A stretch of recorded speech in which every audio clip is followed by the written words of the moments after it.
আওয়ামী লীগের আমলেও যারা হয়তো একসময় আওয়ামী লীগ করতেন, কিন্তু আওয়ামী লীগের এই দুঃশাসন, আওয়ামী লীগের বর্বরচিত কর্মকাণ্ড, লুটপাট, টাকা পাচার, এটাকে পছন্দ করেনি, নিজেরাও করেনি।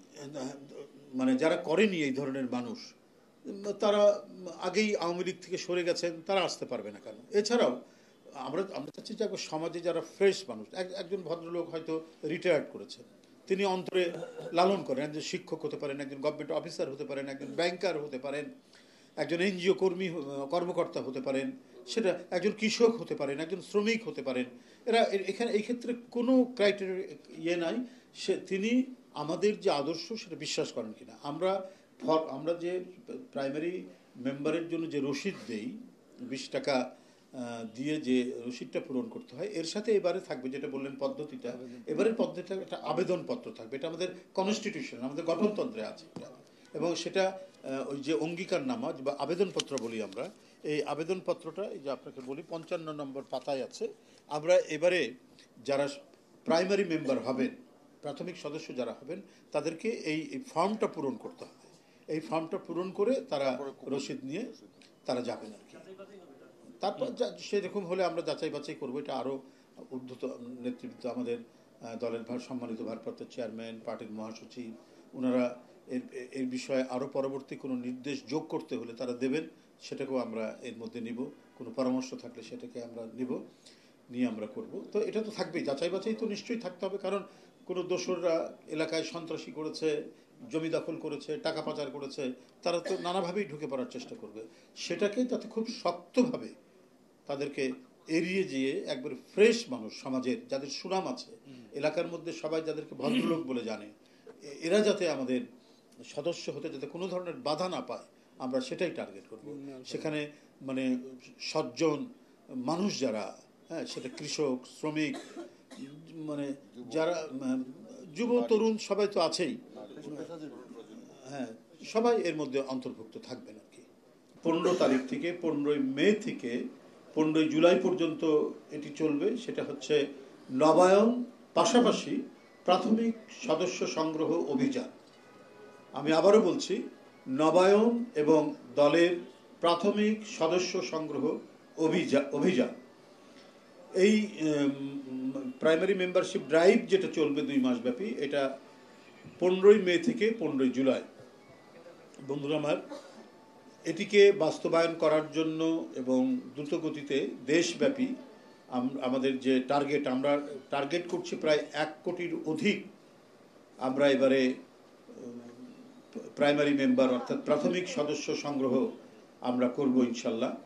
তো সেই ক্ষেত্রে আমাদের যে কেন্দ্রীয় যে সাব কমিটিটা এখানে কাজ করছেন, বিশেষ কমিটিটা এখানে কাজ করছেন, তারা এই বিষয়ে গুরুত্বপূর্ণ ভূমিকা রাখবেন বলে আমরা আশা রাখি। আপনারা জানেন যে বিগত আওয়ামী ফ্যাসিবাদী যে সময় গেছে, যে দুঃসময় গেছে, সেই দুঃসময়ে স্বাভাবিকভাবে কোনো রাজনৈতিক কার্যক্রম করা যায়নি। আপনারা দেখেছেন প্রায় দিনের পর দিন তারা প্রায় আমাদের এই দলীয় কার্যালয়ে আক্রমণ করেছে, আমাদের যে অফিসের প্রয়োজনীয় যে জিনিসপত্র থাকে, কম্পিউটার, টাইপরাইটার, ফ্যাক্স মেশিন ইত্যাদি তারা ভাঙচুর করেছে। এইভাবে দেশে একটি গণতন্ত্র প্রতিষ্ঠা এবং গণতন্ত্রের জন্য যে প্রতিষ্ঠানগুলো গড়ে ওঠে, বিশেষ করে পলিটিক্যাল পার্টিও তো একটা প্রতিষ্ঠান। পলিটিক্যাল পার্টি একটি সুষ্ঠু নিয়ম শৃঙ্খলার মধ্যে দিয়ে গড়ে ওঠে।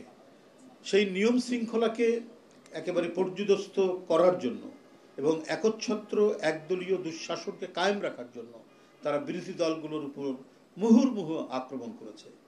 দলীয় কার্যালয় কতবার যে তারা ভাঙচুর করেছে, ভেঙে তছনছ করেছে, আমাদের অফিসের ভেতরকার কম্পিউটার, বিভিন্ন দলিল, ফাইল সব রাস্তার মধ্যে ফেলে দিয়েছে।